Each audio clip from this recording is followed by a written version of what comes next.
ಅದ್ಭುತ ನಡಿಗೆ ನ್ಯೂಸ್ಗೆ ಸ್ವಾಗತ. ವಾರ್ತೆಗಳ ವಿವರ. ಲಿಟಲ್ ಹಾರ್ಟ್ಸ್ ಶಾಲೆಯಲ್ಲಿ ವಿಜೃಂಭಣೆಯಿಂದ ನಡೆದ ಅಂತಾರಾಷ್ಟ್ರೀಯ ಯೋಗ ದಿನಾಚರಣೆ.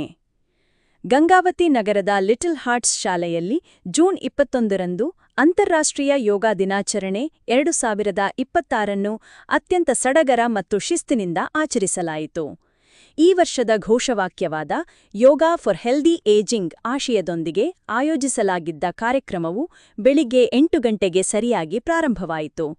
ಶಾಲೆಯ ಆವರಣದಲ್ಲಿ ಸಮವಸ್ತ್ರಧಾರಿಗಳಾಗಿ ಜಮಾಯಿಸಿದ್ದ ಸುಮಾರು 1500ಕ್ಕೂ ಹೆಚ್ಚು ವಿದ್ಯಾರ್ಥಿಗಳು ಹಾಗೂ ಶಿಕ್ಷಕ ವೃಂದದವರು ಏಕಕಾಲದಲ್ಲಿ ವಿವಿಧ ಯೋಗಾಸನಗಳು, ಪ್ರಾಣಾಯಾಮಗಳು ಮತ್ತು ಧ್ಯಾನಾಭ್ಯಾಸಗಳನ್ನು ನಡೆಸುವ ಮೂಲಕ ಯೋಗದ ಮಹತ್ವವನ್ನು ಸಾರಿದರು.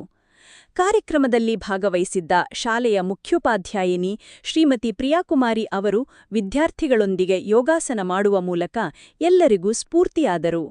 ನಂತರ ಮಾತನಾಡಿದ ಅವರು, ಇಂದಿನ ಬದಲಾದ ಜೀವನ ಶೈಲಿಯಲ್ಲಿ ಆರೋಗ್ಯ ಕ್ಷೀಣಿಸುತ್ತಿದೆ. ದೈಹಿಕ ಹಾಗೂ ಮಾನಸಿಕ ಸಮತೋಲನ ಕಾಯ್ದುಕೊಳ್ಳಲು ಯೋಗಾಸನ ಮತ್ತು ಸರಿಯಾದ ಉಸಿರಾಟದ ಕ್ರಿಯೆಗಳು ಅತ್ಯಂತ ಅವಶ್ಯಕ. ಪ್ರತಿಯೊಬ್ಬ ವಿದ್ಯಾರ್ಥಿಯೂ ಯೋಗವನ್ನು ತಮ್ಮ ಜೀವನದ ಭಾಗವಾಗಿಸಿಕೊಳ್ಳಬೇಕು ಎಂದು ಕರೆ ನೀಡಿದರು. ಕಾರ್ಯಕ್ರಮದ ಯಶಸ್ಸಿಗೆ ಯೋಗ ತರಬೇತುದಾರ ಭಾನುಪ್ರಸಾದ್ ಹಾಗೂ ದೈಹಿಕ ಶಿಕ್ಷಕರಾದ ಸೋಮಶೇಖರ್ ಮತ್ತು ಛತ್ರಪ್ಪ ಅವರು ಮಾರ್ಗದರ್ಶನ ನೀಡಿದರು. ಇವರು ವಿದ್ಯಾರ್ಥಿಗಳಿಗೆ ವಿವಿಧ ಯೋಗ ಭಂಗಿಗಳನ್ನು ಕಲಿಸಿಕೊಡುವುದರ ಜೊತೆಗೆ ದೈನಂದಿನ ಜೀವನದಲ್ಲಿ ಯೋಗದ ಅವಶ್ಯಕತೆ ಮತ್ತು ಮಹತ್ವದ ಕುರಿತು ವಿದ್ಯಾರ್ಥಿಗಳಿಗೆ ಮನವರಿಕೆ ಮಾಡಿಕೊಟ್ಟರು. ಶಾಲೆಯ ಸಮಸ್ತ ಶಿಕ್ಷಕರು ಹಾಗೂ ಸಿಬ್ಬಂದಿ ವರ್ಗದವರು ಯೋಗ ದಿನಾಚರಣೆಯಲ್ಲಿ ಸಕ್ರಿಯವಾಗಿ ಭಾಗವಹಿಸಿ ಕಾರ್ಯಕ್ರಮದ ಮೆರುಗು ಹೆಚ್ಚಿಸಿದರು. ಅದ್ಭುತ ನಡಿಗೆ ನ್ಯೂಸ್. ಇದು ನಿಮ್ಮ ಚಾನೆಲ್.